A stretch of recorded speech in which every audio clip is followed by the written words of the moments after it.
Whoa, you ever gone in front of a group of people or your family or even your teenager and just poured out this speech that just flowed through you and you felt like you were this speaker? Only to find out weeks later the topic or behavior you wanted to change never happened.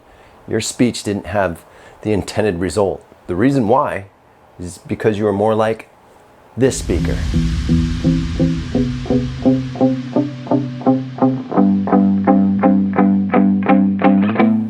Harsh graphic, right? I know, but I'm making fun a little bit. But there's a huge difference between the way a manager communicates and to how a leader communicates. The differences are night and day, just like our two speakers. So managers communicate by being reactionary, authoritative. They tell people what to do. They use this push approach where they simply push something onto you. And they always get the same crappy results. Now it would make total sense that a true leader, a good leader, would just do the opposite of what a manager does and they'd be great, right? Kinda. The real difference is why. In a Harvard Business Review study titled, "What Leadership Skills Do You Need Most?" the number one skill and expectation for an effective leader is he or she inspires and motivates others. Inspire and motivate? Whoa, this is a huge stretch goal for anyone, me included. But all we're trying to do here is get better, 1% each day. So what can we do to better communicate, inspire, and motivate anyone we come in contact with? Step one, do your damn homework. I know, everything you ever read will say know your audience. It's basic, right?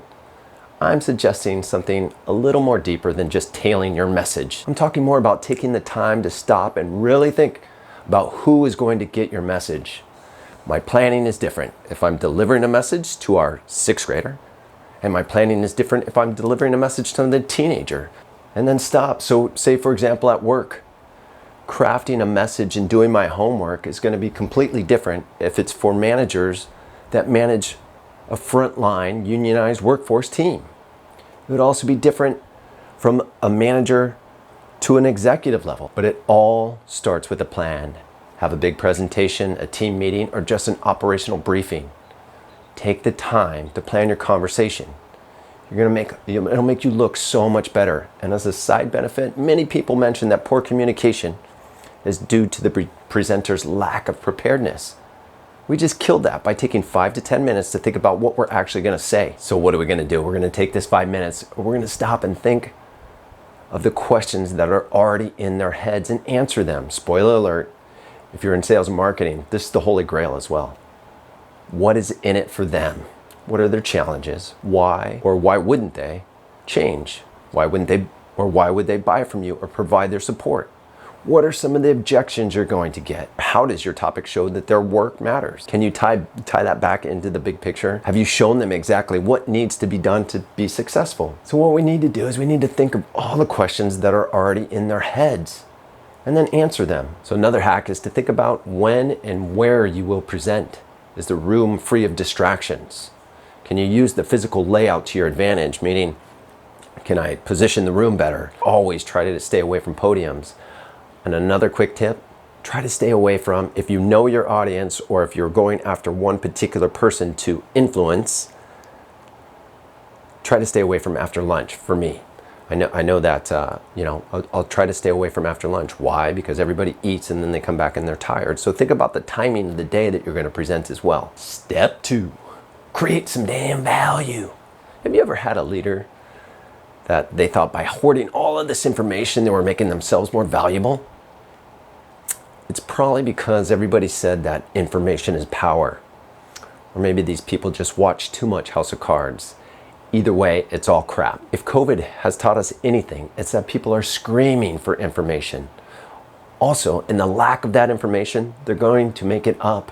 Personally, I've received so much positive feedback from people over the years by being completely transparent. And this is a lifestyle decision. You cannot pick and choose. You're either transparent and honest or you're not. So how do we think about creating value for some of these people? One, by not wasting their time. Step 1, how to prepare. So even if we just did that, we're 1% better and you're getting better. Go into the meeting with an objective. What are you trying to accomplish? Do you need a decision? Is it just an update? Are you trying to change behaviors? Know what the outcome is before you even begin to engage. Remember, nothing happens by accident. You can also create value by shooting to be that person that can simplify everything that is going into a message and create a path through all kinds of complexity. The one who finds and communicates a simple solution. Obvious and simple. Think about it. You use data and graphs, right? What story are you trying to tell? What story are you going to tell to different audiences? Don't think that you're impressing anybody by regurgitating graphs that somebody else made or just by data dumping on people.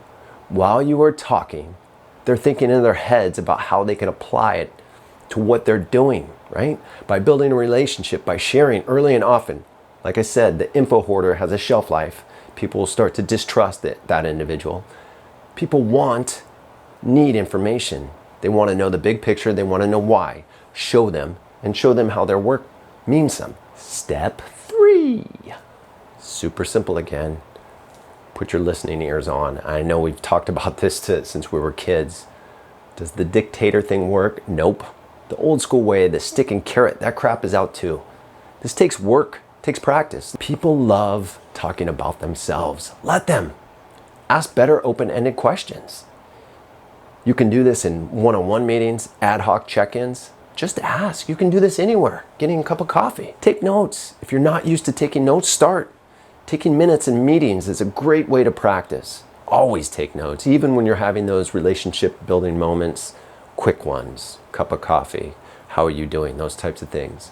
What are their kids' names? How old are their kids? When you're in a meeting with your boss, listen for key words, phrases, philosophies. Do you remember that one teacher or professor that would always stop class and said, hey, write this down in your notes. Look for this on the test. Look for those moments and write them down so you can remember. One personal hack I love is my phone. When I meet somebody new or somebody that I know I'm going to interact with more and I start asking questions, I don't write them down right when we're talking, but the second we get out of that conversation, I do, and I put it in my contacts. Super easy, right? I'm going to put their phone number in my contacts anywhere on my phone. I put their name, their kid's name, maybe ages if I got that in that first one, or I keep adding on to it. But every time I either answer the phone or I look a number up to call them, I have something personal to talk to them about. Hey, how's so-and-so? So that's a quick 3 steps to become a better communicating leader, right? Leaving that drill sergeant kind of manager role behind you. Look, you're working to either level up, get more money, get a promotion, get a new car, whatever it is, but you need to level up. And to do that, you need to be able to communicate better. Now, these 3 things are not exhaustive. They're just some ideas. Just try one of these 3 things, and we'll have more videos on more. But 1% better tomorrow than you were today. The dividends are going to be amazing. But to level up, we got to do our damn homework. We got to create value. And for God's sake, just really listen and search for clues. Aloha and have a great day. Hey, I ain't never giving up. Said I never give up.